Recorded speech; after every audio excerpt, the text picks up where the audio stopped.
Okay, let's do a quick changelog video. So first up, I will be making a change to Edgar Markov. And that change is going to be the Necropolis Regent comes out, Drana and Linvala come in. The reason for this change is I want to put her in and I need to take something out. There really aren't enough other cards, other effects that I'm willing to lose to have this one. And this one I really want. Activated abilities of creatures your opponent's control can't be activated. Yeah, das ist gut. And they get all activated abilities of creatures my opponent's control, and I can spend mana any way I want to activate them. Yeah, das ist better. And the Necropolis Regent, okay, so she costs 6. She's big. She's a 6/5 flyer. Whenever a creature control deals combat damage to player, put that many plus and plus encounters on it. So she doesn't come out that quickly. I really don't care about putting the counters on my creatures for damage, because Edgar himself, whenever he attacks, all my vampires get a plus and plus encounter. And then for her, she says those vampires actually have to hit the opponent to get another counter. The only vampire I really care about having plus and plus encounters, I mean they're nice, I'm not going to refuse them, is Falconwrath Exterminator. Let me see if I can find him to remind you of what he does. I should have pulled him out at the beginning. I should have known. Yeah, there he is. Okay, so wasn't too deep in the pile. Alright, so Falconwrath Exterminator, whenever he deals combat damage to a player, he gets a plus and plus encounter. I don't really want to attack with him unless it's there's no blockers, because I want him alive in order to burn things. So, 2 and a red, and you can spend it multiple times. It's not 2 red tap, it's just 2 red. If you've got 3 red and 6 other, you can hit three creatures, or you can hit the same creature multiple times. He deals damage to target creature equal to the number of plus and plus encounters on him. Okay, he's only a 1/1. So by the time Necropolis Regent comes out, there's probably blockers, there's things my opponent says. He's not going to be attacking. I want him standing behind everybody as a sniper. So for that reason, those reasons, I feel I'm not really losing anything. I'm losing beautiful art, I'm losing a big flyer, but I'm not losing anything in the deck by taking out the Regent for Drana and Linvala. So she's going in. The other change to Edgar is, I'm not sure which of these I like better. I mean, this is interesting, this frame. And the art is interesting. It adds a different feel to the deck. But this one feels more like it belongs. The way the art is done, the frame, it doesn't feel out of place. It feels like it should be in the deck. This one almost feels out of place. So what I was going to do is look at them side by side to decide on which one. I think I'll put this one in. Let me know in the comments if you disagree, if you think that this alternate Markov Baron is actually the one I should keep in the deck. If you like that one better. Give me your reasons and maybe I'll go back to it. So that's the change to Edgar. So let me just put these back right quick.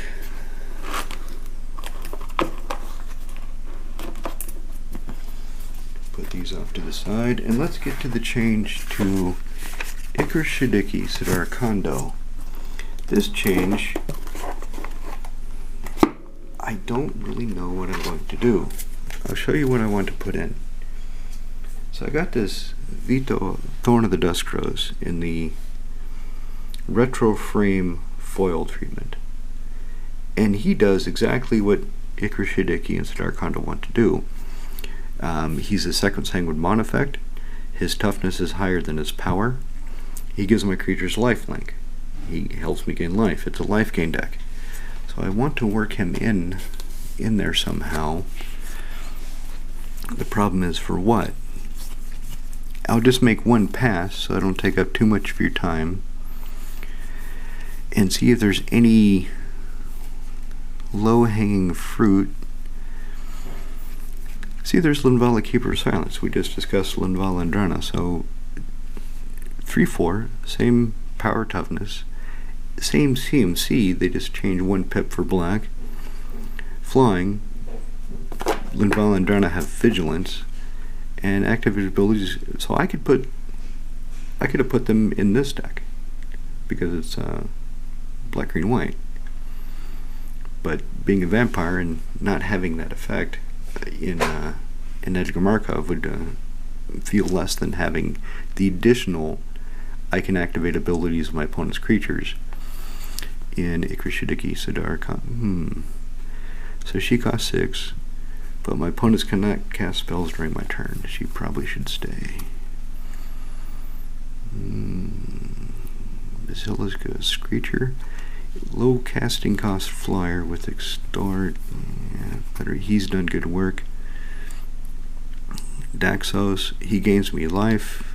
He can have a really high toughness.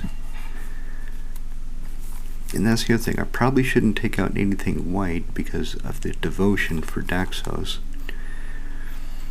Hand of Justice, he's kind of slow, but he is reliable and effective.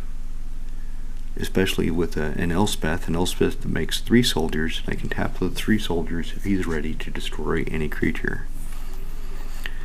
Lenore Scout, but lands. Give creatures protection. Only from black, green, or white, because it's colors that I have. Reanimate Erebos. This is my board wipe in this. Every creature punches itself in the face. And because all my creatures have higher toughness and power, except the 3 Soul Sisters, doesn't affect my creatures. Commander Isha, he's great as a blocker, and he's great as a way of getting damage through, because he has protection from creatures. Orion Frostfang, he's just incredible. Exploration, no. Reflecting Pool. Maybe her. Maybe Curse and Restore. I've had her in play a few times, and she doesn't tap 1 land. I hardly ever get to Threshold. If I get to Threshold, things have gone really wrong, and she's in the graveyard too, along with everybody else. So maybe her. Palisade Giant. This is a great fallback position. So if I have her in play, and my opponents don't cast a board wipe before they attack, or remove her, then she can soak up all the damage, and I can resurrect her later. Okay, there's the 3rd Soul Sister, so if she punches herself in the face, she dies. Unless I use Semite Elder. Is it Semite Elder? I think it's Semite Elder. Yeah, Semite Elder to give herself protection from white. Lysa, Forgotten Archangel. Okay, 4/5, Flying Lifelink. It gets rid of my opponent's creatures, and it brings my creatures back. No. Sylvan Library, no. Sapling Kofanar is just too much fun. Deathrite Shaman is... Maybe I should just take out Sanguine Bond. Maybe I should just switch it for a creature effect. Okay, so that's 2 possibilities. Corrosion Restore, Sanguine Bond. Let me just, what do we have here? Blinding Angel is good. Duran is integral to the deck, so the creatures will do damage equal to toughness rather than the power. And as you see, all my creatures have a higher toughness and power. What about this guy? Vigilance and Extort.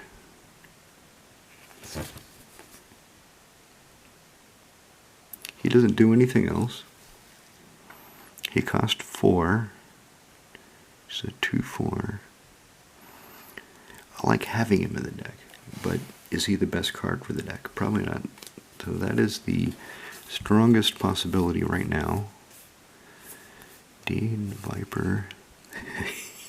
This is just funny. Oh my god. During one game, somebody had a bunch of creatures that were 6 CMC. I think Atali was one of them. And I had Cabal Coffers and Urborg out. And okay, before you attack, you have to declare you're going to combat. When you declare you're going to combat, I'm going to say all creatures with CMC 6 can't attack. He said, what? Let me see that card. So I read the card. He's, God damn it. Yep, droning bureaucrats. Okay, he's good as an early creature. Tutor. Kitty cat. I haven't played this deck since introducing her, so I'm not sure how she works, but I'm definitely not taking her out because I want to see what she actually does. Elspeth. I want the Planeswalkers. I don't want to take out at all. No ramp. She's the backup for Durand, so my creatures deal damage equal to their toughness rather than the power, not my opponents. Cabal. I was really unsure of him at first, how much I would actually get out of him. In the first game that I played, got him out. In that game, by turn 6, I had gained something like 12 life, 14 life, at the cost of all my opponents in roughly equal measure, because they were all ramping up at the time. They were all casting their mana rocks. So he hurt them every time they cast a mana rock. There's a Soul Sister. Try to the Magistrate. Another Soul Sister. Blind Obedience. Slows things. And I've got... So if I take him out, I still have a few things with Extort. And it's kind of a sideshow anyway. And Meekstone, that became a group hug card in one game. One guy had his commander with that big-ass hammer that gives the creature +10/+10. So his commander would hit for 10, and then he had something a double strike. I played Meekstone, and the guy didn't untap. It had hit me once for 10, and then he did the other stuff, and on my turn I played Meekstone, and then later he got the double, but he couldn't do anything. He couldn't untap the creature, and everybody else was kind of happy. Yeah, they couldn't untap all their creatures, but they didn't want to get hit with that hammer. So I'll take out Knight of Obligation. So I'm losing 1 point of power, which doesn't matter in this deck. I'm losing 1 point of toughness. I'm losing Extort. But I'm also losing 1 mana point. So dropping the CMC of the deck. And I'm getting an ability that is actually more of what the deck... I do like the Knight of Obligation. I do like having him in the deck. He's been with me a long time. He's like an old friend. He'll find an honored place in the art binders. Okay, so that's the 2 changes I have for decks. One quick thing. Let me see if I have a Path of Ancestry in this deck. Because as I discussed in one of my other videos, I was looking at Path of Ancestry wrong. It is not a tribal card. It is a command tower that comes into play tapped with a random upside.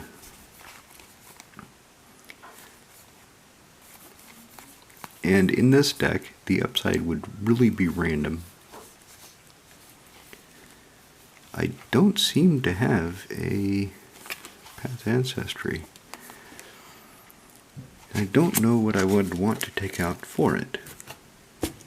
So I'm not going to waste your time anymore. I'll figure out what I'll take out for the Path of Ancestry. But next time you look at this deck list, you'll probably see 1 land out and a Path of Ancestry in.